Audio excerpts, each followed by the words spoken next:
Hello, photography friends, and welcome to our next edition of Live Chat with nPhoto. An exciting day for you today. A little bit of a different time, sort of a breakfast with nPhoto if you're joining us from Europe or the UK. We are pleased to be joined with our wonderful guest today, though, from the Pet Photographers Club, an international platform to bring together all pet photographers from around the world. Now, the Pet Photographers Club is headed by the two beautiful women we have with us here today, Kirstie and McColl. And we have many exciting topics to explore for you today to talk about your pet photography business and professional photography and business in general. If you happen to join us and you're not a pet photographer, don't fear. I have a feeling a lot of these tips that they're about to give us will be translatable across most, if not all, photography genres. So thank you for joining us today, Kirstie and Caitlin. How are you guys today? And what can you tell us a little bit about before we get started? Hi, thanks for having us.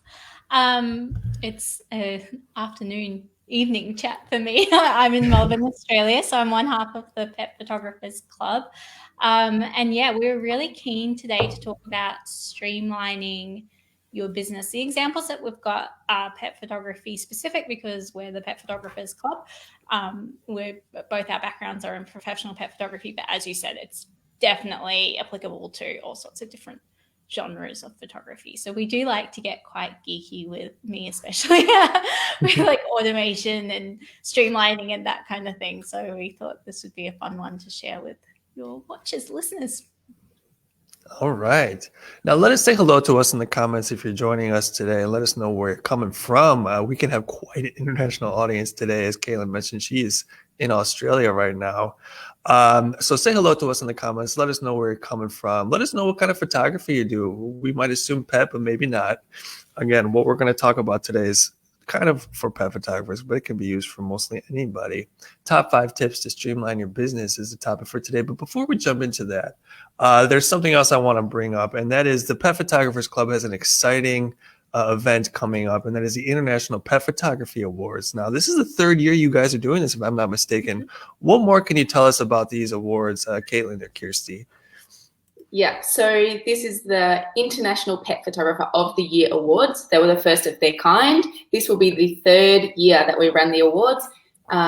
We have a panel of judges that come from all over the world, and we do rotate them each year. And there's amazing prizes to be won, including nPhoto sponsor this year. And we have some other great sponsors on board as well.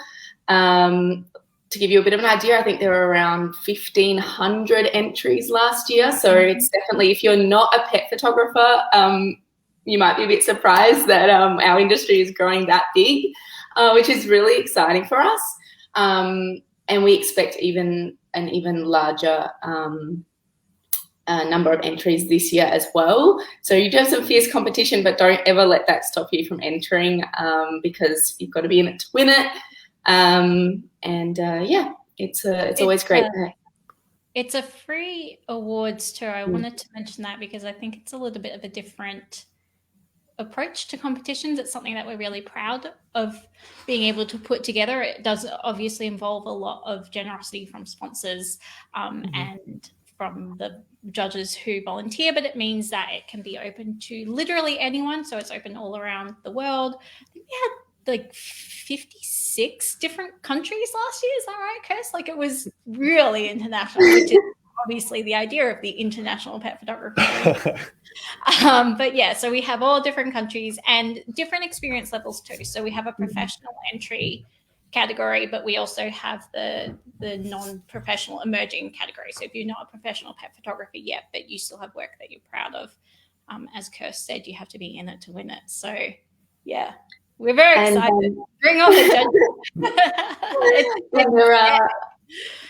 There are 4 different categories. So you can, choose just to enter one image into one category, or the International Pet Photographer of the Year actually is a combination of points. So even if you know that your image for action is super strong, don't only enter that one. We recommend like entering that one and then also entering, your best portrait and your best pets and their people and your best open, because it's a combination of those points that can allow you to win the International Pet Photographer of the Year Award. So check it out. All the information is on the website.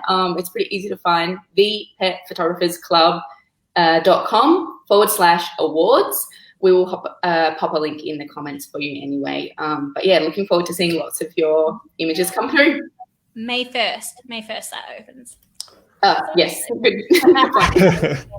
that in there.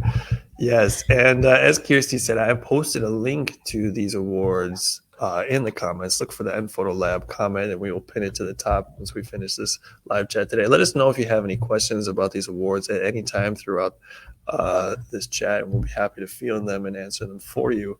An exciting opportunity, and I just want to jump to that before we get to the actual topic at hand. 1,500 entries you guys mentioned for over 50 countries. I'm just speaking about the pet photography genre as a whole now. Now, nPhoto Lab, of course, we service all types of professional photographers of all different, genres and things like this.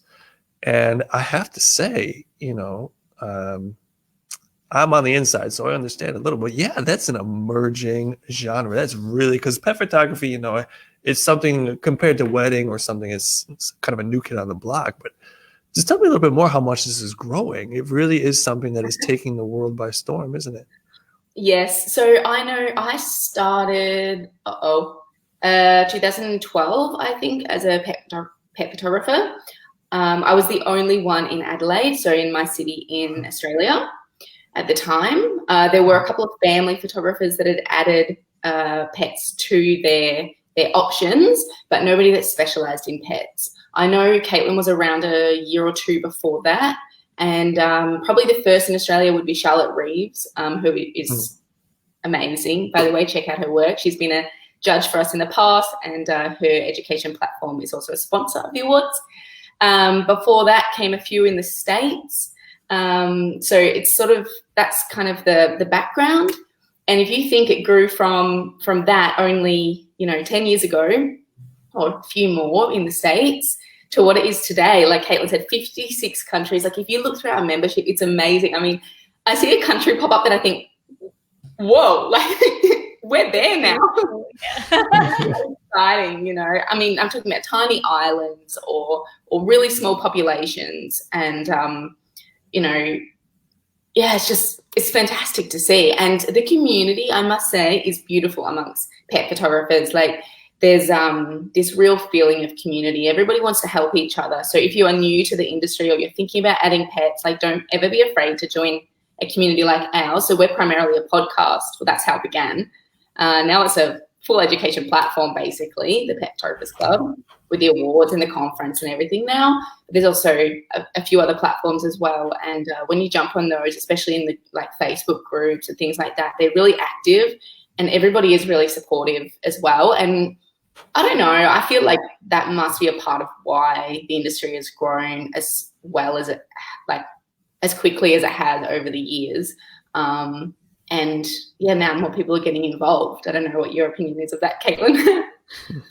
Definitely. I think you have to get into pet photography because you have a genuine love of pets and photography. Otherwise, you do any sort of easier to access genre. Do you know what I mean? So the result is that you have really, really, really passionate people who all have not only photography in common, but a love of pets. So I think that's what brings us together. But as we said, it's quite a new industry. That's why when we started the club, it was because Kirstie and I were friends, but we felt really isolated, I guess, because not only is just running your own business, your own photography business can be a bit lonely at times, but then when you add on to the fact that our niche was so niche, felt like we really can't talk to anyone about our specific industry. And then whenever we would meet up, whenever Kirstie was in my state, we'd just chat business the whole time. We were like, it'd be nice if we could do this on a bigger level and connect other people. So that's why we started the club in the first place a few years ago. So yeah, we do love to chat pet photography. You won't be able to shut us up. Yeah, definitely. And as I've mentioned, the Pet Photographers Club is the best place to start to join this network of pet photographers in this growing industry, in this passionate industry. I have pasted the link to the Pet Photographers Club website in the comments as well. We have also added to the description of the event. So you can always go back up there and find the link to their website and their social media accounts as well. And it's great because it kind of shows as well, as you say, Caitlin, that the people are loving animals, that there's a big love for animals in general in the world. Because like you say, you wouldn't really do it if you didn't love animals, would you? So that's also encouraging and wonderful to hear as well. Now, so people have the business, or they're thinking about getting the business, and they're hearing us talk about how exciting the genre is and how it's developing and how it's growing and how it's going global. It can bring people together. So how can they benefit the best from their pet photography business? I want to get into the topic of today, which is top 5 tips to streamline your business. And I understand that you two have a nice list that you've compiled for pointers of ways people can make the most out of their pet photography business. So without further ado, I guess I will ask, what do you suppose is the first point on the list of ways that pet photographers or potential professional pet photographers can really streamline their business? I'll jump in first because this is a mistake that I made when I first started shooting. Was our tip number 1 is to pick set locations that your clients choose from. So the temptation is when you first start shooting that you ask the client, where would you like to shoot? Often the client will pick their home and their favorite dog park, that kind of thing. But the reality is you have no idea unless you're going to go scout that location beforehand, which is adding however much more time onto your client's shoot. You have no idea what that location is going to look like. And because it's in pet photography, the client would be picking the dog's favorite location, which often is a really ugly dog park. So not only are you adding that travel time to go to all the different clients, you don't know what the location is going to look like unless you're going to location scout it beforehand, and it's probably not going to be perfectly photogenic. So I much prefer having a short list of locations that I know like the back of my hand. I know that they're dog friendly, but they're not going to be overrun with loads of off-leash dogs that are really distracting to the model that we're shooting. I know that they're really photogenic. I like to know that I can shoot there at any time of day. That's the other thing. If you rock up to their favorite dog park and it's a big field and there's no shade and you're shooting at 2 p.m. or something, then you would freak out a little bit. So the locations that I've got, I know that regardless of the time of day, there's going to be situations where I can control the natural light because I'm a natural light photographer. So I just think having those set locations, it takes away this whole aspect of the client trying to decide where they should shoot or you having to travel all around. So it really helps streamline that booking process as well. So I just have it as a drop down when they're booking their scheduling and their time, which we'll get to scheduling software. But yeah, it makes it so much easier. Highly, highly recommend. But I did that for too many years, traveling all around. Now I just go to the park that's 10-minute drive away from me that is beautiful and dog friendly and photogenic. So better. I think you made a really good point, Caitlin, when you said, you mentioned very briefly that it's actually easier for the client.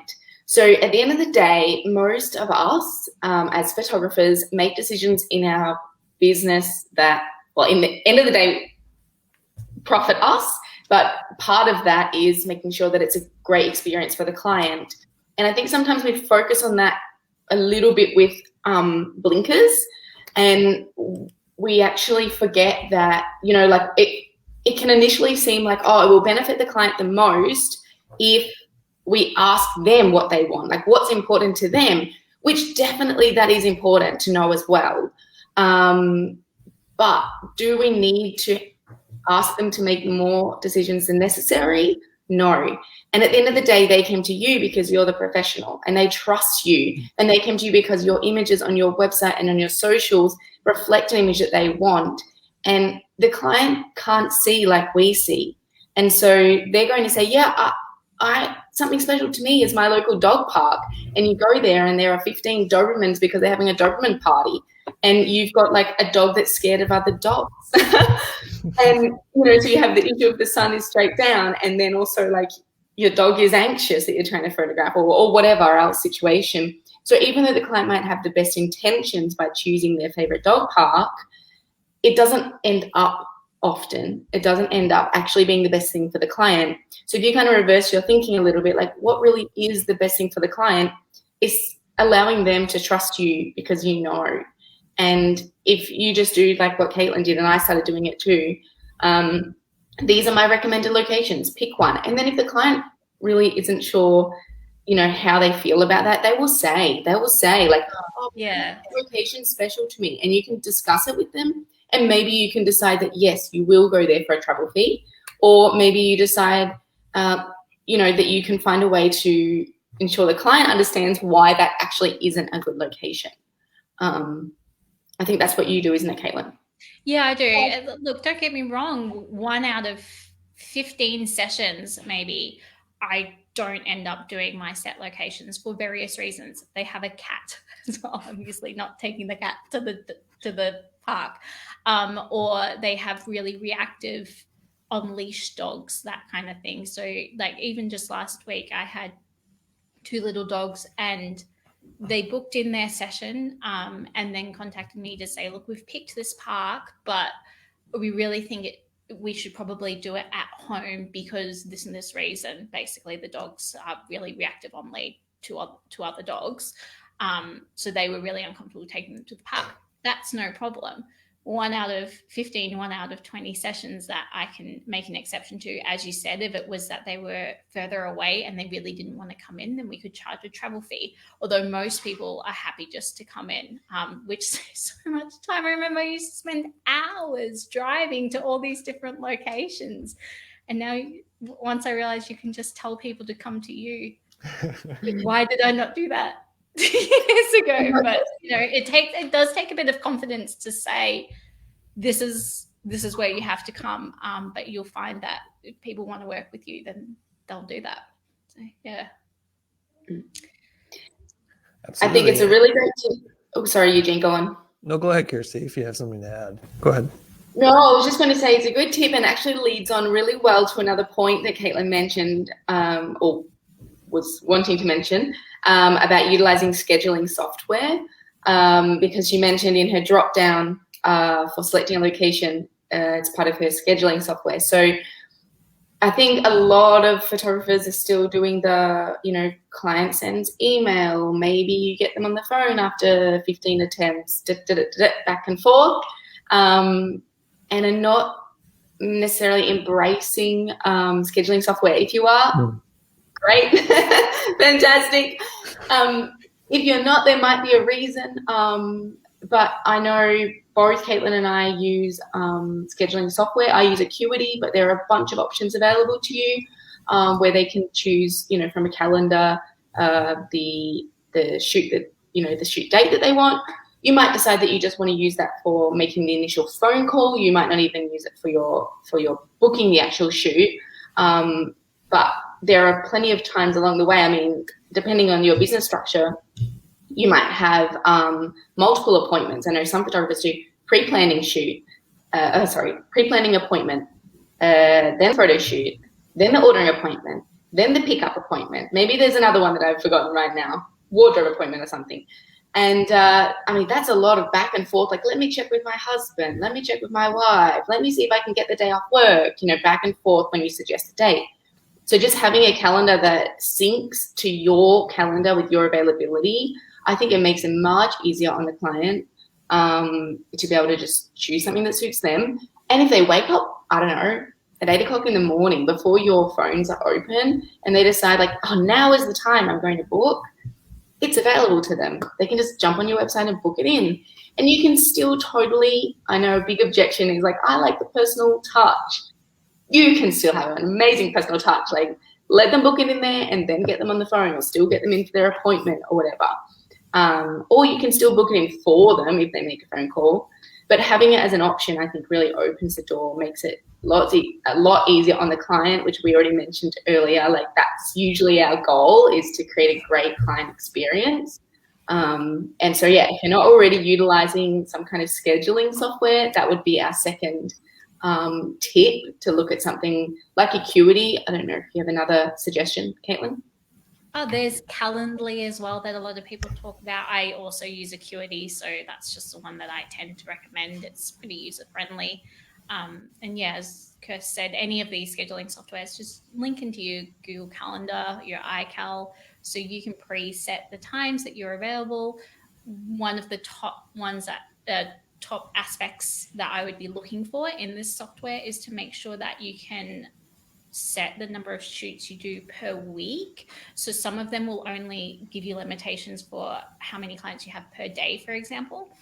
But if you're like me, then your workload sort of goes by the week. So how many shoots you can edit in a week, rather than, you don't want to set that you can do 5 shoots in a day, but you can't edit 5 shoots in a week, that sort of thing. So not only is it more convenient for your client and for you, it's a really great way of setting in boundaries, because if you struggle to say no, or you have clients that are wanting to book you and you're a people pleaser, guilty, then it can be really hard to say, no, I'm not available, but your calendar can do that for you. And then you can balance out that workload. I found it really, really beneficial for that reason as well. Absolutely. If you don't mind, I'm just going to jump in here, and I want to touch a little bit on this point, but I want to go back then to what we were discussing earlier about the locations. Also, in the comments, let us know if you have any questions about anything that's being discussed right now. And hello to everybody, if I haven't said so yet. Odalise, good morning. Good morning, Michał Czekański. Rebecca from Tasmania. Hello, how are you today? How is the weather in Tasmania? Rebecca's a member of ours. Hi, Rebecca. Thank you for tuning in, everybody. And again, let me know if you have any questions about anything we're discussing throughout the time. I just want to add on to this idea of an automated schedule. It just is so much more convenient, and particularly even for someone like myself who is having to schedule interviews and things like this. Everything that you just said is so true, and it's so easy to think that or to overlook how much stress and time it can save you by taking that away from you. Like you say, having to go through that chain of back and forth of what time works for you. Does this work for you? Is this okay? How about that? How about this? And then having to worry of who else is emailing you at the same time with similar inquiries. Yeah, automated scheduling is very, very helpful. I want to go back to the picking the location, and forgive me if you said this, but how many locations do you generally have on your list? I have 2 different kinds of sessions. So I have what I call a pocket session, but it's basically a mini session, and that has one location choice, the park that is 5 to 10 minutes down the road from me. Surprise, surprise. So I like to do those back to back, which I can do thanks to my scheduling software. And then if they book in what I call a full session, which basically the no time limits, bigger session, then I have 3 different location options. When I started doing these location options things, I think I had 10, and I thought, ooh, look at me giving them just like options instead of saying, where do you want to shoot? Like, I thought that was me being like really strict. And then over the years, I've just cut them down and down and down, because I've realized, why am I giving them the options that are not my favorite to shoot at? I've just got the one that's close to me. I've got one that's on the other side of the bridge of the city, so it's a bit more accessible for people on that side of the city. Both of those locations I can tack on the beach afterwards, so that's quite a popular thing when you're photographing pets, is to do a combo of park and beach. And then I have one city CBD option for people that really want to go like that the urban look, but that I will always follow up with just checking what the temperament of their dog is like, because obviously nervous dogs, we don't want to be photographing in the middle of the city. But yeah, so 3 location options basically for me. Okay. And I love that, like Caitlin, you just said, like, I have a park on my side, another location on just the other side of the bridge, and then the city. So basically you've covered, and then the beach can be added to 2 of those. You've covered like every look. Basically a client is going to come and their options are like, for my clients, because I did more, also Adelaide is super dry, but I did more like a bush vibe. So my options were like a bush vibe, a green grass, like manicured park vibe, a beach vibe. I had 3. and that was also it for me. And then if they wanted the city, then we discussed it, because I found most of my clients' dogs were not suitable to be in the city, despite them thinking that they were. And so I just took the city option away, and I gave those kind of 3 options instead. And I also had a questionnaire, which I might jump to shortly, that helped. So they filled out this survey before they booked a time. And that helped me a lot, because then if their survey said like, my house is a country vibe and this and that and the other, and then they picked a location that was beach, then I could come to them and say, are you sure you want the beach? Because it doesn't really suit your home. Because I think the end goal for me was to sell them wall art. And if when they came to look at the photos and I had their wall and then the image plugged into it, and it was like a disconnect because the bright blue didn't suit like the earthy greens of their home, I'm not going to sell it. And so that was also something I used to do, is just like Caitlin said, she double checked with temperament. I used to double check temperament, but also saleability, basically. We're talking about picking a location for your clients is one of the tips that was mentioned here to streamline your business. And I really love this. I don't know if you want me. Sorry? Kirstie, go ahead. Okay. So we're talking about the streamlining the business, and I'm glad that you brought up. No, sorry. I think there was just a delay. So no problem. But I'm happy where you went with your point there, Kirstie. Because another element of picking the locations, it can give the photographer the total control. And it can set the photographer up for the most success later in the sales process, even because, like you say, Kirstie, you can be more thinking ahead of like, how is this going to play into their home ultimately? Is it going to give them a product later that they're going to see can really complement their home perfectly? And I love this discussion as well, because the philosophy of it can translate perfectly as well into the print product world, which I would like to get to later after we get through the 5 tips of this feeling that if you take too much control, you're just servicing the client, when in fact it's generally the opposite, where the client really will actually appreciate the more you can guide them and give them the support. Because as you say, that's kind of what they're paying for. So it can work with locations, and it can also work with print products too. And of course, not giving them too much choice. I want to ask one thing about these locations. Are you finding, Caitlin, that you are kind of shuffling the locations that you're putting on the list, or are you kind of using the same 3 or 4 for months, years at a time? I would say 90% of my, I would say 85% of my shoots are all done at this one park that is down the road from me. And it has been for a few years now. You would think that would make me really bored.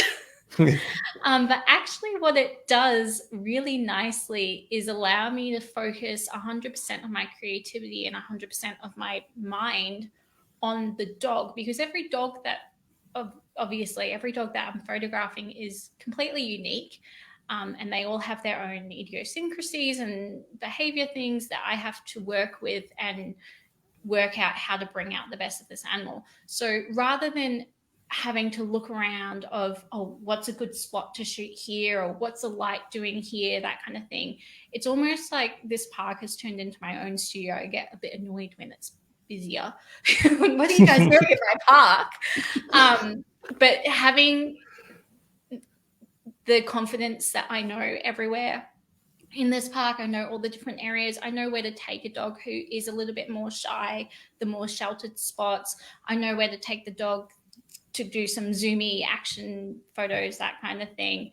It means that I can focus on the client and the photography, and I'm not really worried about trying to work out where to shoot. Whenever I do have a session now where I'm at a new location, I remember like, oh, that is frustrating that I'm wasting my brain space now on trying to work out where shall I shoot next, or what's the light doing, that kind of thing. I don't have to worry about that too much with having this same location. So that's another little bonus when you're actually shooting. It does help streamline the shooting process. That's a great point too. That is a great one. I just want to kind of encapsulate this and say people look at it from different perspectives. And again, the photographer at the end of the day, you are the ones who have to deal with it the most. Your clients show up, they get the pictures taken, they want them to look pretty on their wall for general. But so having a little bit of control is not necessarily a bad thing. So many great points you brought up about that, of picking a set of locations for your shoot. And again, this is very much in the line of pet photography, but heck, if you're like a family photographer with mini sessions or something, I can see this principle applying there as well. So wonderful tip. Then we went into the using the scheduling, the automated scheduling platforms. This is fantastic. That we spoke a lot about that. If you could just shout out a few suggested platforms again for our audience of some automated scheduling tools they can use.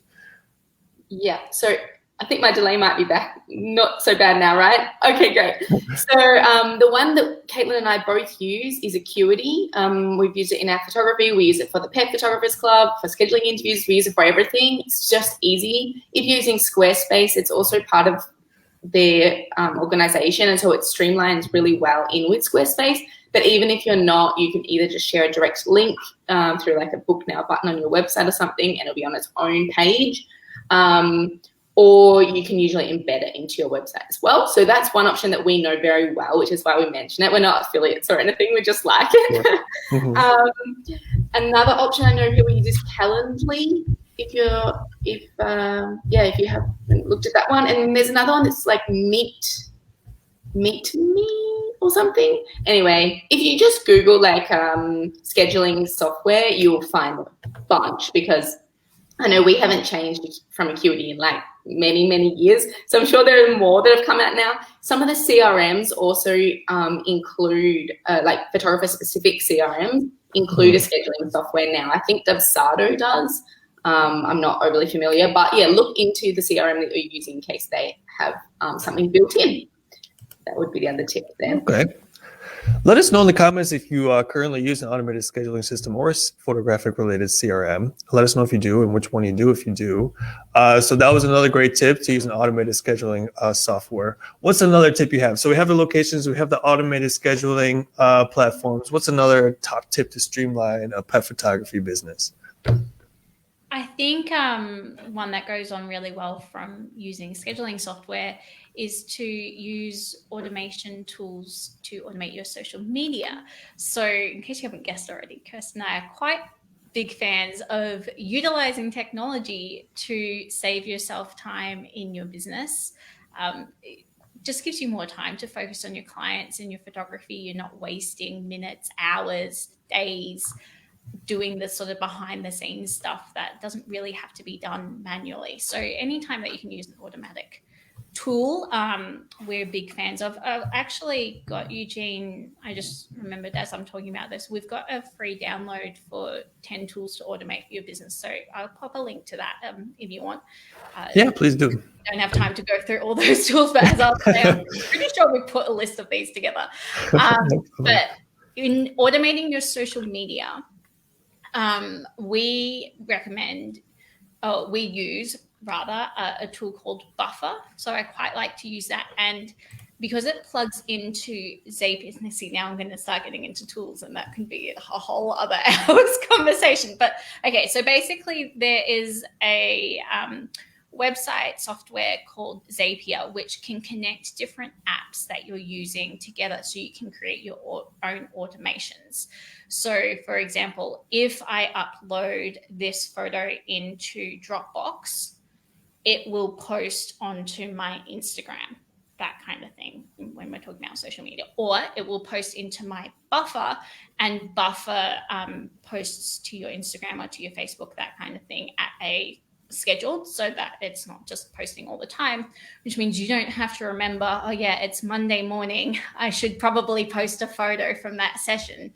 Once a month, you can upload all the photos that you want to be posting, and then you don't have to worry about that. So it saves you a lot of that content creating time, which I highly recommend. So yeah, we like using tools for social media.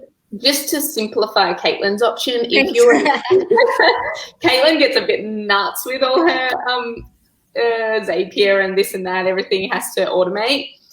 Which, by the way, like, I think it's fantastic. I'm always messaging her, like, give me a shortcut for how I can do this. But if you're just wanting to start introducing something like that, you can just start with a platform like Buffer.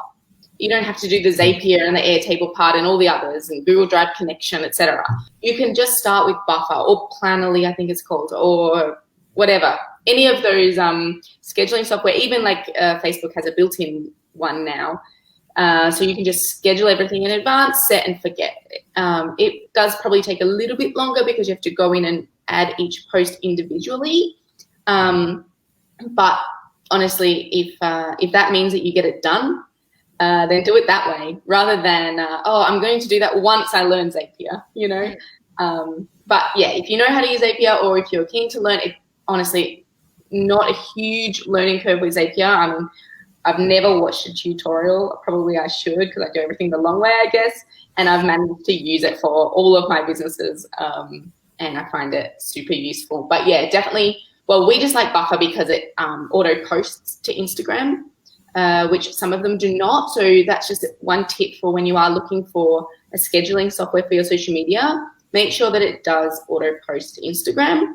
It also now has an option for posting to Instagram stories, which I like. I don't think that part auto posts though. No, it doesn't. And that's so annoying when you find yourself a software to try and automate your social media, and then you find out that in order for each post to actually post onto Instagram, you have to do it on your phone. They'll send you a reminder and then you post it. So no one's got time for that. I definitely recommend building into your workflow for each session at whatever point, probably after you've sent the client the proofs and they've approved them, that you pick however many photos it is that you want to share, but just build it into your workflow that you're ticking off as you go along a session, that you export 3 files. So even if you're not, like, as Kirstie said, you don't have to automate the uploading to Buffer, blah, blah, blah. But even if you just have a folder sitting on your desktop that you're exporting to, so 3 files per session or 5 files per session, whatever it is, then once a month you can go through and upload those and quickly write your content. Bonus points if you're collecting questionnaires from your clients so that you can use content that they've written rather than you having to remember everything about the session. But yeah, I definitely recommend building that into your workflow so you don't have to sit down and then go through all the different sessions that you've done for the past month. It's just part of your, as you back up or whatever, export the files, then pick 3 favorites. Now, you just mentioned, sorry, lost my train of thought for a moment then. You just mentioned bonus points for questionnaire, and I just want to touch on that quickly. So there are many ways that you can collect information from your clients. You might keep it super simple and just use the form part that's in your Acuity or whatever scheduling software you're using. You might have something built into your CRM if you're using Tave, Studio Ninja, Dubsado, one of those. You might have an Airtable form. There are a bunch of options for your pre-shoot questionnaire. One that I want to shout out that I love, also not an affiliate, SurveyMonkey. I think it's fantastic because you can make a multiple choice, which are photo options. And I put it in, this does come back to Buffer, by the way, and scheduling social media, but I put it in at the very start, as I mentioned earlier. So basically it's a form and people fill out all their information, and it gets to a spot that in there, I think the most useful question for me was which of these best reflects your home or something like that. And there's like 6 different photos, and each photo, one looks like country style home, one looks like Hampton style, one looks modern, one looks something else, yada yada. And they just click on it and then it's done. It's like the whole form takes them less than 2 minutes. It's really easy. And it gives me an idea for what kind of products are going to work really well for when I come to the sales room, which I mentioned earlier, and also what locations work really well for their home. But the other cool thing about it is I had one question at the bottom. Like, you can also have open-ended questions. So I had one that was something like, I will consider my photo shoot a success if, and I really liked that because it gave me an idea of what their expectation was. So some people would say, like, you actually can capture my dog because he's really naughty, you know. And other people would say that I get like a beautiful piece for above my sofa, you know. So I knew what their concern was, and I could address it from the very beginning, which I really liked. But another section I had, which comes back eventually to the social media thing, was introducing their dog. And that you can, and I also had like them put in their own photo, which was a Caitlin idea that I stole as usual. And so they upload a photo of their dog to this platform and then a little description. And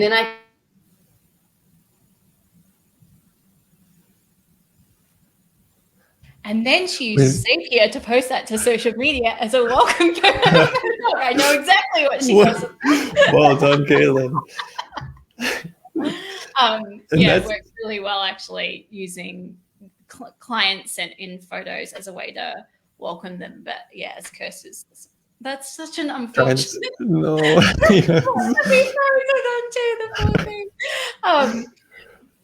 I use Zapier to post those welcome photos from the questionnaire, and that works really, really well. All right.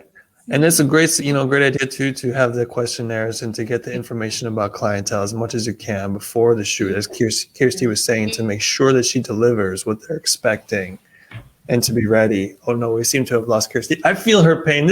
I'm sitting in the office right now. That's why I'm here. If I tried to do this at home, I would be like Kirstie. I'm taking advantage of the good internet in my office. Yeah. Such a traveler. Well, always. Your pain, Kirstie. Come back to us if you can. Now I can put the banner back on if it's the two of us until Kirstie gets back. So wonderful suggestions from Kirstie and Caitlin as well about ways you can automate your social media. And we're talking about streamlining. Time is money, as we all know. So automation is going to make you money, and it's going to free up your mind and your time to do other more productive things with your photography and other parts of your business. So that was all fantastic information that you just gave about that. And we have talked about picking locations. We have talked about using scheduling software, like automated scheduling software. And now we have talked about automating social media. So we're covering a lot. And if you have any questions, we're going quite quickly. We're throwing a lot out there at you guys. So in the audience, again, if you ever have any questions, don't hesitate to ask us. If you need us to slow down a bit, we'll be sure to do so. What is another tip, though? So we've gone through about 3 tips now. What's another tip for helping to streamline our business? So one of my tips, which sort of plays into the location thing a little bit, the benefit of having that location being that you can focus on what you're photographing. One of my tips is to create a shot list in mind so that you have your now I know a lot of people probably do this without even thinking about it, but I think actually writing down what's on your shot list makes it even easier. So you have your must-have shots that you create with every client. I know when I first started, I really was quite harsh on myself, thinking that every session I did had to be completely unique and I had to be creating really different photos, because heaven forbid that one client had a shot that was similar to another client's photograph. I don't know why that was a huge hurdle in my mind, but it really was. And so it meant that I was really concerned with making sure that every single session that I was doing was totally unique.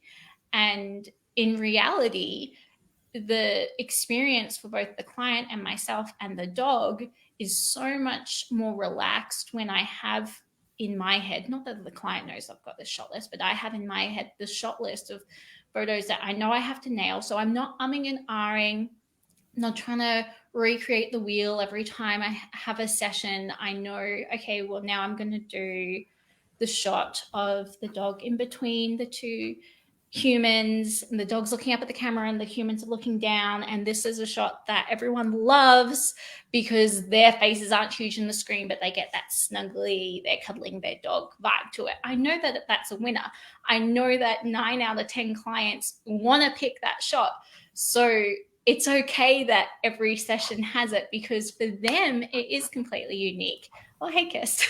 Yes, we got Kirstie.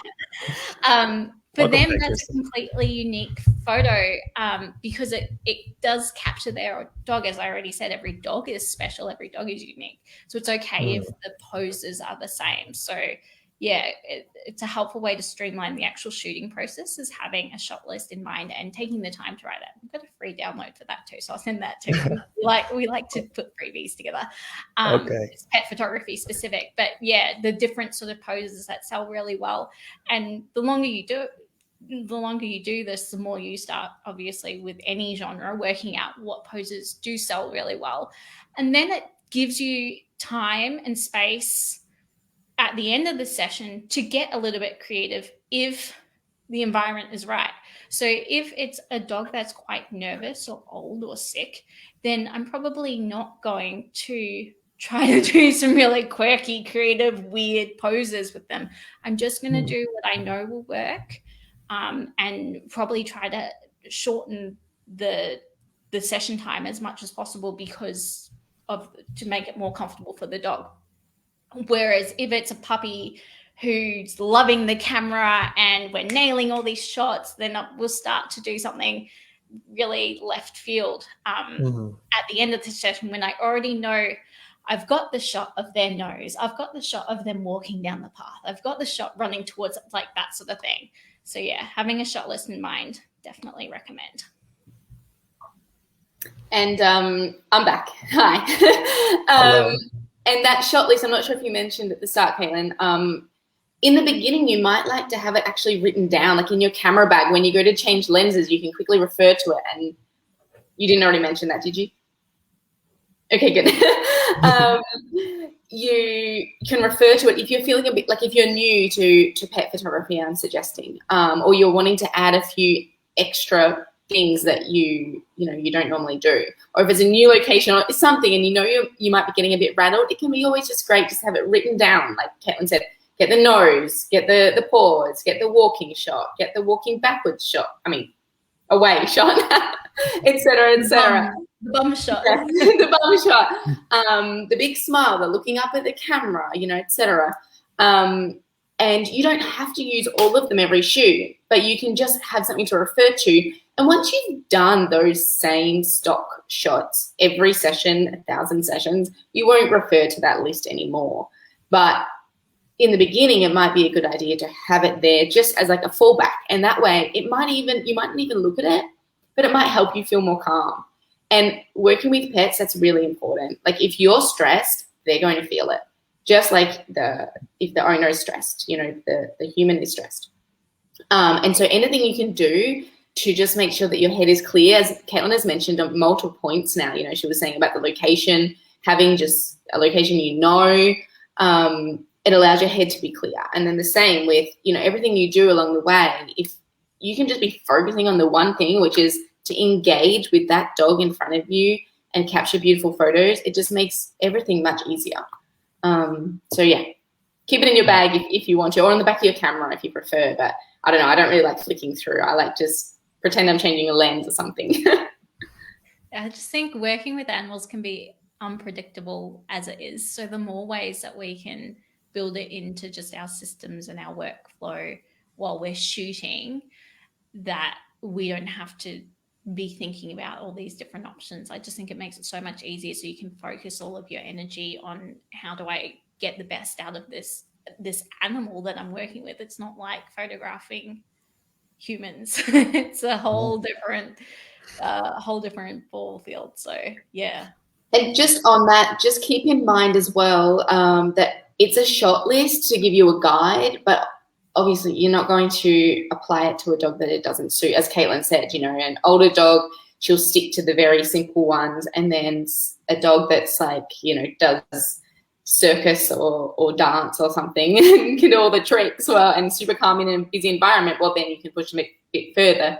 But you can always have on your list, like, these are the safe ones, and then these are the if I've got time, or if the dog is, whatever. And you might want to even have like a little asterisk, like if the dog is anxious, only do the asterisk ones, for example. But, most of you are, if you're listening, I'm assuming pet photographers, so probably you already know the most important thing is to read the dog that's in front of you, or cat if you're working with a cat or horse or whatever, because you're all animal lovers. But just if you're new and you haven't started working with dogs yet, really, really important to keep that in mind, that you never want to, I guess it's like probably working with children in a way, you don't want to push them into an uncomfortable environment. It's just the kid's going to have a hissy fit, but a dog, you don't know how they might react. So yeah, just important to keep in mind. Yeah, and you took the words out of my mouth, Kirstie. It's, of course, very applicable to pets, but any genre, like everybody, you need to connect to any of the clients that are in front of your camera, be it an adult, be it a child, be it a pet, whatever the pet may be. And it's something I love that you're touching on, because I think it's something overlooked, whereas photographers are focusing on the technique of taking the picture or the business side. But yeah, just that connection, that raw or connection with the client, it's very important.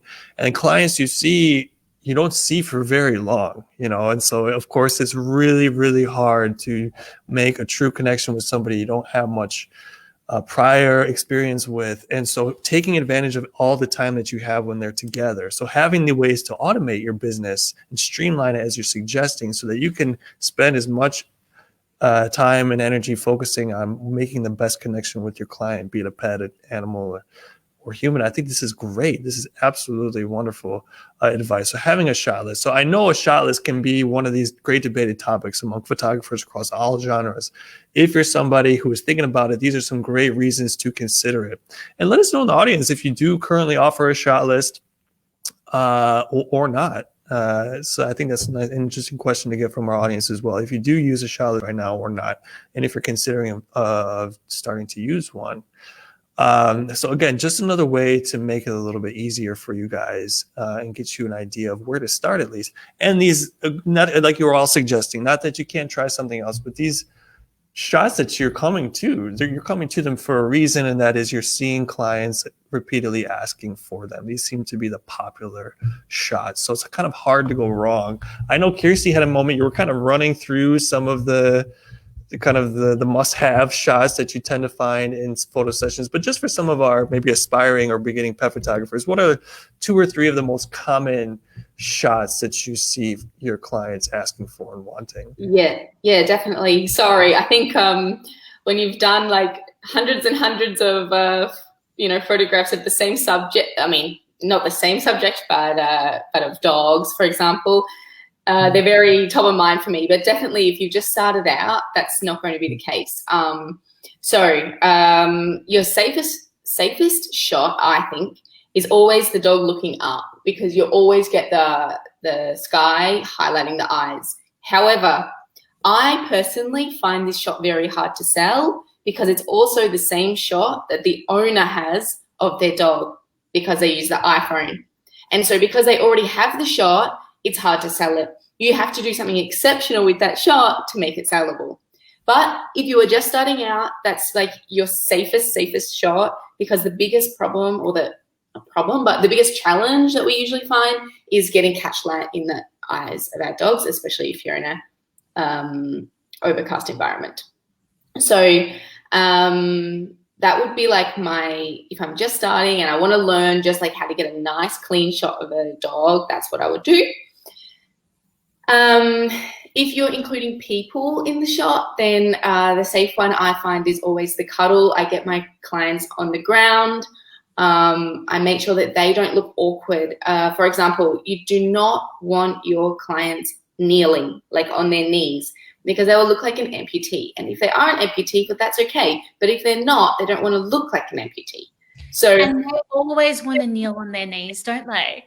It's the first thing. Whenever you say, okay, do you mind getting down to the ground? Straight away, they're on their knees. I'm like, that looks so awkward. So were you about to demonstrate? I was going to, and I was like, no, that's a bit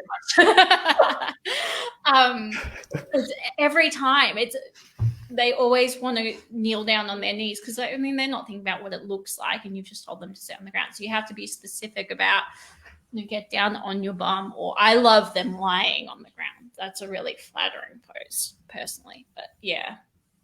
So find like the one, if you are including people in your images with your dogs, find just one pose that works for every body type. I do the laying on the side with the elbow propped up, the dog in front, and the other arm holds the dog there, because that way, if the dog has to be on lead, it's completely hidden. I don't have to retouch it out.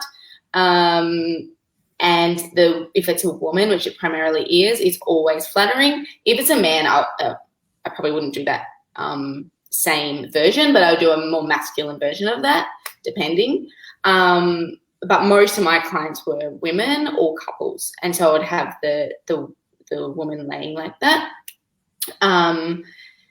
And then the dog there. So that's like my go-to. But you need to figure out like your one go-to image of like dog and people, if you include people. Some pet photographers just want to photograph pets, and that's totally fine. I find it much easier to sell the images with the owners in them, because that's an image they can't capture themselves. So you're seeing like a recurring theme here. Like, what do I want to sell? And again, if you do an all-inclusive package where they get digitals, then that's probably like not as much top of mind for you. But if you're wanting to sell product, which is something that I really love, and obviously you guys love it, and photo, then that's what I would be, keeping in mind. So pick your one shot that is safe for getting the people and dog. Like, have that pose in your head. Like I said, mine's on the elbow. Caitlin does them more laying on the tummy with the two elbows, don't you? You're muted. Yeah, more of it under their arm and they're lying on their stomach. But either way, what we're basically doing is hiding most of their body, which who doesn't want most of their body hidden when they're being photographed? And then you're just focusing in on the dog's face, and you can get the dog's face really close to their face, so it works quite well. But yeah, as you said, Kirstie, just find poses that work for you, and that works well. We've put a link. We've got a shot list cheat sheet that has examples of these, because it's one thing to have me awkwardly trying to demonstrate it. But okay, yep, I see that now. We'll get that in the chat right now. And go ahead. Well, you're popping that one there. I know you asked for 3, so mine would be sorry, I mentioned the looking down one, but any headshot is what you want, a close up of the head. So that's my idea with the looking down shot, but I actually try to do it myself, laying on my tummy, so I'm really low to the ground. And then the dog is also, usually have the lead, make sure it's coming behind so you can retouch it out easily. And then the dog just sitting or whatever they're doing for the close up. So you've got your close up, you've got your people shot, which you've decided what pose works for you with people. And then your third one is normally that you want to make sure you've definitely got, since you asked for 3, would be some form of action shot. And when I say action, if it's a 16-year-old Labrador with a sore hip, you do not have to get them running. Just walking along the path super slow is totally fine. It might even be getting a belly rub, but usually it's a motion walking / running. If you have a 4-year-old blue heeler like me, your sprinting shot with the tongue flying backwards and everything going nuts. My husband is still asking me to print this like massive, like basically wall mural of that one photo I just described to you of our dog. I'm not doing it. But it's a shot the client cannot get themselves on an iPhone, that really fast action shot. And even if they can, they definitely can't print it as a wall mural. So yeah, they would be my 3: your close up, your action, and your with the people, if you include people in them. Thank you so much for running through that, and you two are such wonderful guests. Thank you, Kirstie, for going to 3. I kind of just threw that out there, but thank you for sticking to that. Another great question to throw to the audience: what is your go-to shot in the audience? Let us know what your go-to shot or best-selling shot that you find is. Let us know in the audience. And even if you're tuning into this as a replay or a record, feel free to interact with any questions that I throw out there. We'll definitely be sure to go back and look at these as well. So feel free to participate, even if you're watching a replay. So in the comments, let us know what your go-to shot is, or your bestseller among your clientele. And I would love to jump to print products, but I know we have one more. Top tip for streamlining the business. Who in the comments can let us know what 4 we've covered so far? No, I'm just kidding. So we have talked about picking the location, scheduling automatically, automating social media, and now having the shot list. So there's one more, I believe. What is the last tip you have for us today for So- streamlining the business? Kirstie mentioned a couple of times there in those must-have shots, the leash, and then I did hear her mention removing the leash. So our last one is to drop your perfectionist pre-ordering appointment, which will lead quite nicely onto the products.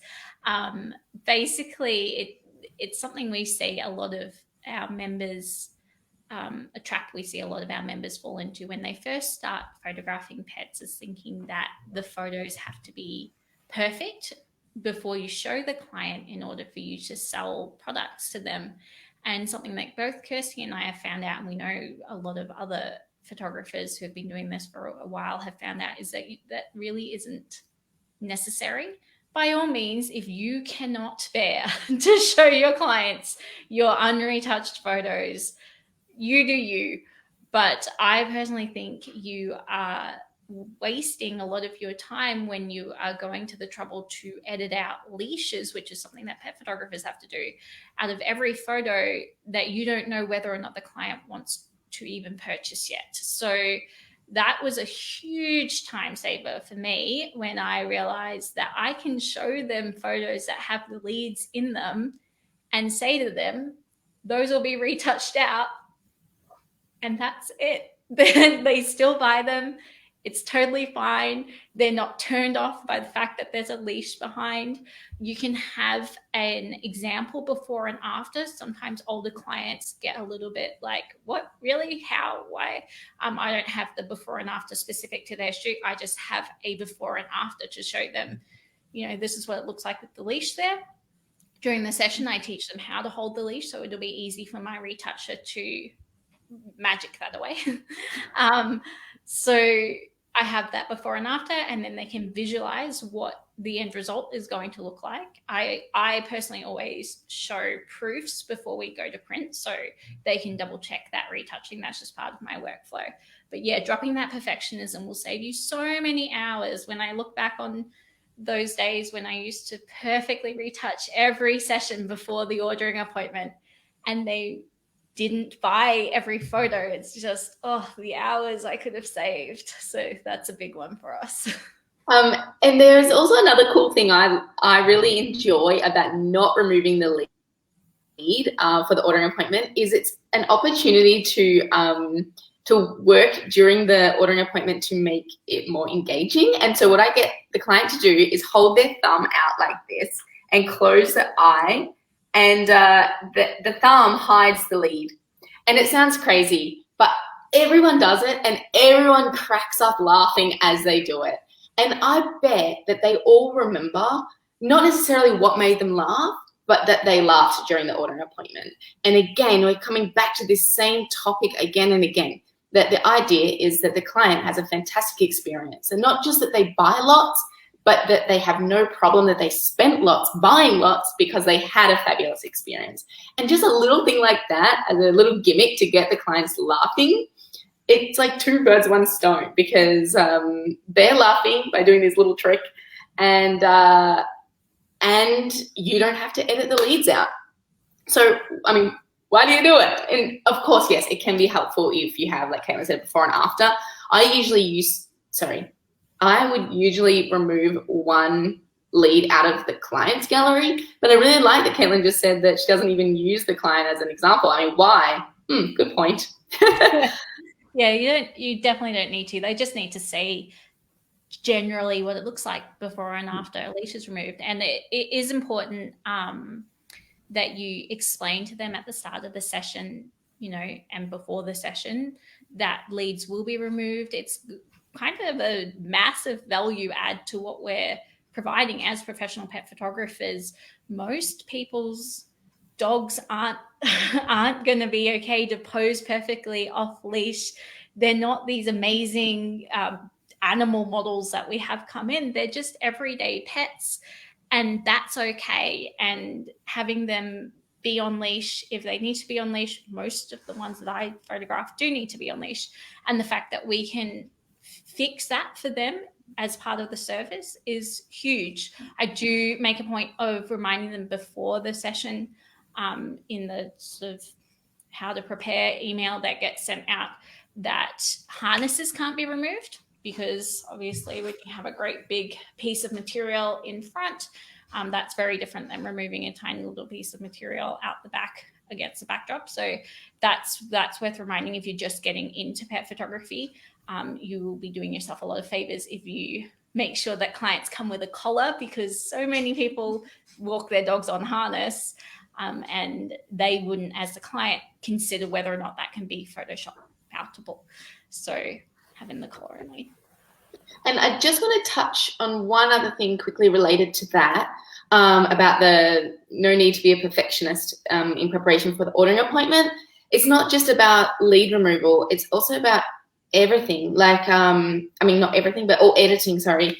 So I learned when I did this Barking Beautiful project, which was, we've spoken about on the podcast before. So concept of Tiffany Callie's, you guys should look it up.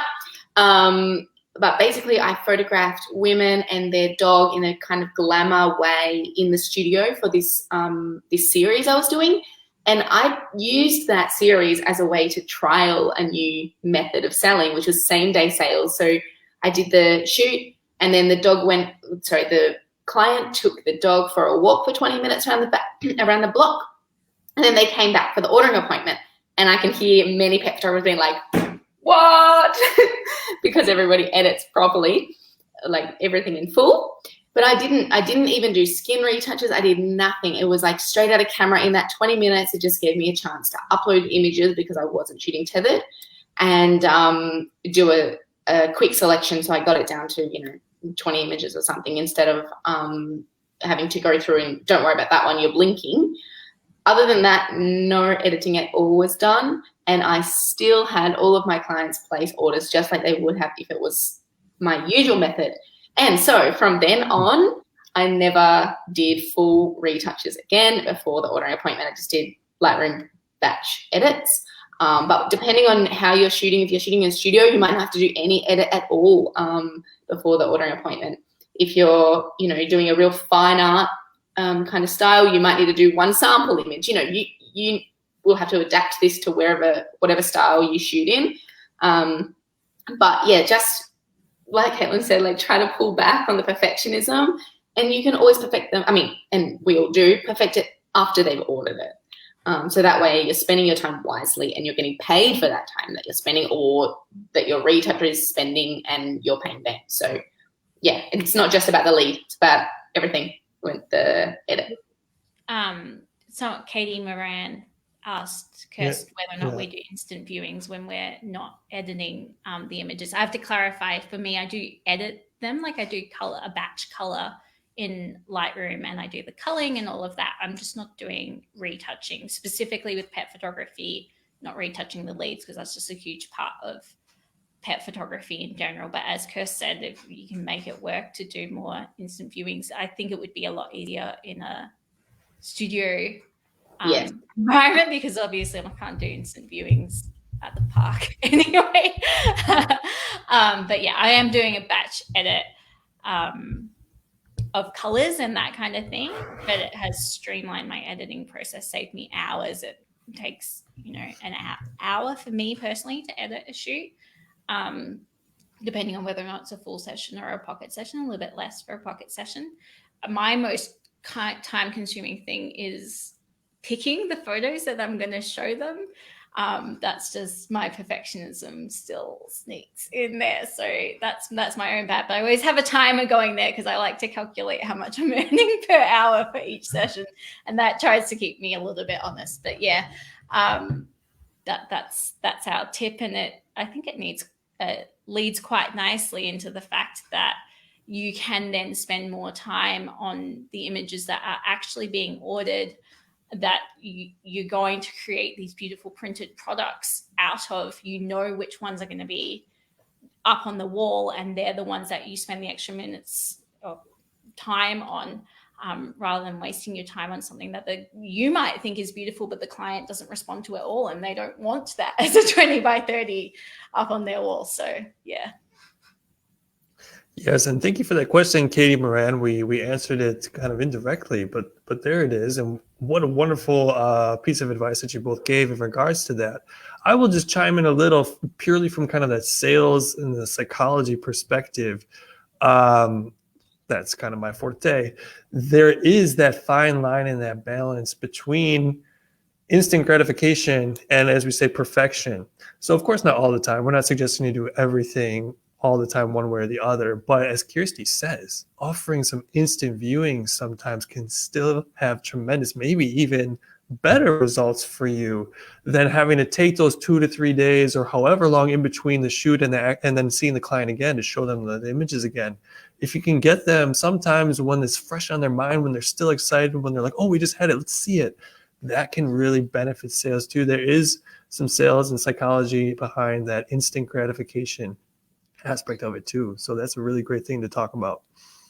I saw a big change actually when I changed my turnaround time from shoot to sales session from 3 weeks to within the week. If it's over 3 weeks, the sale will be either much harder work for me because I have to really keep them entertained for that 3 weeks, like stay top of mind through, Instagram sneak peeks or email updates or something like that.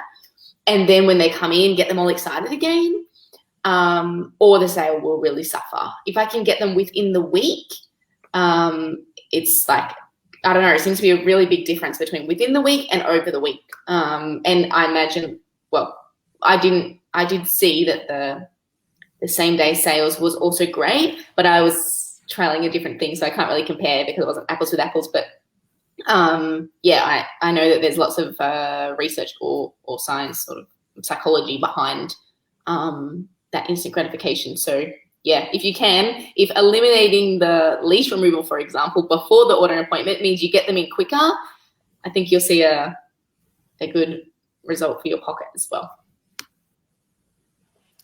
Something to consider, and just throw it in there, not to eliminate the good reveals you usually do all the time, but some other thing that you can throw around there as well. And all this talk about sales, we have gone through the 5 tips now. I know we're running a little low on time, so we'll do this quickly. But I want to get your opinion on some print products and sales. And Kirstie, you mentioned it so eloquently before that, these big action images are not things that people can get on their iPhones, or even if they can, they certainly can't print them largely. I will take it a step further and say that your clients certainly can't print them largely if it's not through you, professional photographer, because there aren't many run-of-the-mill print labs that clients can access that can do high-quality, large-scale prints, if any at all. So I kind of threw out one reason to offer high-quality print products to your clientele. What are some other reasons you find that it pays to, assuming you do offer print products, that it pays to offer print products to your clientele? Caitlin and Kirstie. I'll kick it off if you'd like. So we've mentioned many times now actually about the client experience, and that the whole time we're trying to make it easier for the client and enjoyable as well, and as least stress as possible so that you can tick off those other two. And I think selling products also it goes hand in hand for me as part of this experience. If I sell or just a USB or a digital download or something, I feel like I'm giving homework to my clients. They then have these amazing images and like, what am I going to do with it? And I'll give you an example. Many years ago, I used to sell unframed loose prints, big ones, but unframed. I don't know why. And then I would tell the client, like, this is my recommended framer. This is where you find them. This is their opening hours. Take it there and get it done. I had this client that spent a lot, got all their big prints, et cetera, et cetera. And 2 years later, I had her back in the studio, or back in for an ordering appointment for a new shoot. And I said to her, like, hey, how did you end up framing your last shoot? Because the reason I sent them to the framer was so that they could select, like, I want black, no, I want gold, no, I want wood, blah, blah, blah, instead of just my 3 options. And she said, oh, I haven't, like, they're still rolled up in the tube in the study, like, somewhere or other. And I was just like, what? Like, you paid thousands of dollars for these prints and they're nowhere to be seen. And the dog had passed away and everything, like, what? But She's a lawyer. She works 18-hour days sometimes. She basically sleeps at the office. When is she supposed to get to a framer? She cannot. It's impossible. And most of my clients work long hours like that. And so I realized I was giving them an impossible homework because they didn't have time. So what I had to do was make it easy for them. And so I said to her, this is when I changed it in the middle of the ordering appointment. I said, well, I'm not letting you buy an unframed print again then. And in fact, when you come to pick these ones up, you better bring your other one and I'm taking it to get framed. And so that ordering appointment, I added $300 to the price of my loose print and I included framing with it for her. And I said, you're not ordering it otherwise. And luckily she was a repeat client, so I could get away with it. And anyway, now she actually has them all hanging in her home and I went there and helped her hang them. And would she have ever got around to framing it? Probably not. So if I gave her a USB, would she have even ever printed it? Probably not. So then I started back then I didn't sell USBs at all, but when I introduced them, I made it that it was only available in a package with prints. And then eventually I did sell just USB, but I made the price the same as if they got a finished wall product. And then that way they'd spent so much money that they weren't, well, I hope, and I used to really push during the ordering appointment, like, do not let this be an expensive paperweight. And so then they would actually go and get them printed because they paid so much for it. But I really liked the idea of having it in a package, which is what most of my clients bought, album or wall art collection and the USB. So that way they have the best of both worlds, because everybody wants digitals these days. You might as well give it to them, but that doesn't mean that they never have to have prints on their walls. So just make it easy for them. So that's my biggest reason for selling printed product, is because then it actually gets done and they came to you for prints on the wall. So it's the end goal, not to sit on a USB that they never look at. So that's my tip. Galen, do you have anything to add? I have a very similar philosophy. Surprise, surprise. Right. We get along. I'm also a big believer in packaging digital products alongside printed products, because I don't want my clients to have extra homework. I know that having the digital option is something that is highly valued these days. So I'm not really staunch about, I'm not going to sell the digitals, but it's packaged in with artwork collections or the albums or whatever it is that is a specific product that the client wants. I have different packages for that. And then that way I know that my work has been beautifully printed. They're not taking it to Kmart or Target or whatever and looking disgusting with all the colors. So the favorite images are beautifully printed for them to keep forever of their pet that they love so much. I know it's going to be up on the wall. I also only sell ready to hang pieces. I don't sell anything unframed or anything like that. Again, as Kirstie said, because why are we giving our clients extra homework? So it's ready to put up in their home. And then that way they can enjoy it straight away. It's just part of the experience. I wouldn't do it any other way. I love that aspect of running a pet photography business, knowing that my clients have these pieces in their home for them to appreciate. Yeah. Absolutely. And we gotta get you both back on here again and talk more deeply about products and sales tips and things like this. Pet photography. Yeah. Totally went over. You can tell we get so excited about all of this stuff. Absolutely. So we'll definitely have be in discussion about that, getting you guys back on here, because I know we're getting low on time, but we'll definitely have to have another chance to talk more deeply about products and sales tactics and different ideas in that regard as well. I want to close with just a little bit of fun, kind of keep it kind of short and sweet. So just a little bit of fun, in as few words as possible. I want both of you to answer personally, just for you, what is your favorite print product and why? In as few words as you possibly can. Kirstie, let's start with you. Framed large wall art. And you just love the way it looks on the wall? Yeah, exactly. I think it goes with any decor usually. It's classic. It'll last forever. You don't have to have the concern of fading or anything, or warping or this kind of thing. because it's completely finished, and if you're getting an archival product. I like to have a print border instead of a matte. I prefer that, white printed border. Yeah. You didn't know that. I didn't know that. It's been 10 years. There's something I don't know about you.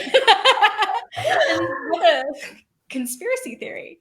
Oh, yeah. So I add, if I'm printing through a lab that doesn't offer that, then I just extend it in Photoshop to have like white around the edge of my image, and then I ask for no matting.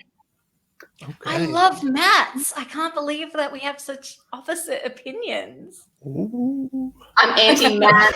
I find it like super outdated. Like I just don't like it. Get a spacer or something so that the glass, if you're having glass, so that the glass isn't directly on the print. There has to be some spacer. Like I like it deep set. Okay. I like an oak frame because I just like timber, and it will always suit my home. Not this home. This is temporary. But it would always suit my home and everything. But also classic, like white is always nice as well. I'm not big on black purely because it's too heavy for my images normally. I love that you have a black frame behind. Yeah. This is my home, I said. Just because the black is usually too much contrast to my image. But if I had an image that it worked well with, then I would definitely go plain black frame. But I just like a simple, clean, framed image ready to hang on the wall. Don't give me homework either. All right. So large wall prints. Caitlin, what is your favorite print product? I'm an album girl. So I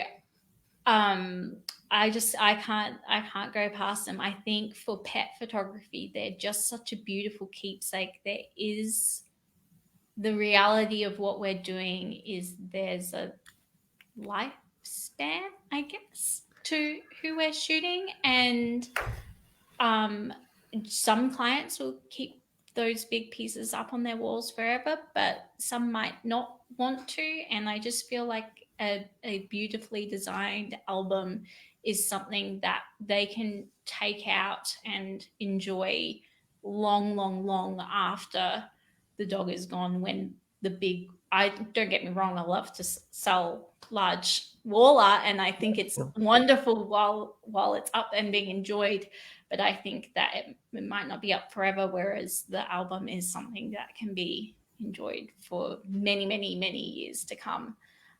They will never regret looking back on those beautiful photos of their pet and told in the story. It's a little bit of extra time to actually create that on my end, obviously, than just something printed on the wall, but I love to sell them to clients. So albums. I should add that to clients, I actually prefer selling albums too. I was actually looking at my wedding photo when you said that. And so I was picturing like my own personal images. For album, like for the pets, I think albums are fantastic choice as well. But for my personal house, I want something on the wall, and I know that I'm going to rotate it, but luckily I pay cost price. Yeah, there are two ways you could have viewed that question: personally for yourself, or for the perspective of your business and your clientele. I kind of meant personally, but either answer was great. My point being, if you want to hear more about products and selling from Caitlin and Kirstie, stay tuned. I have a feeling we'll try and get them back on at a future date because we are running low on time. I'm going to throw that back to the audience, though, too. Let us know in the comments what your favorite print product is, or potentially the one you like the most for your business. Let us know in the comments what you think. Thank you so much for joining us today, Caitlin and Kirstie. It was so great having you both on. You two worked so well together, going back and forth, providing our audience with such wonderful advice and tips. Thank you so much for joining us. Thank you for having us. Thank you. It's been really fun. All right. Interesting being on the other side of the interview microphone, I guess. Normally we're the ones interviewing, so this is fun. Yeah, and just on that note, actually, super quickly, if you are wanting to hear more about our sales tips, et cetera, it's all covered in the podcast. If you go back through the archives, we're currently recording season 10 or 11 or something crazy. It's not released yet, but I think we're up to season 8 is out. So there's plenty in the archives of the Pet Photographers Club. On iTunes, you'll find the free version, and then the paid one is through the website. So thepetphotographersclub.com, you'll find everything there.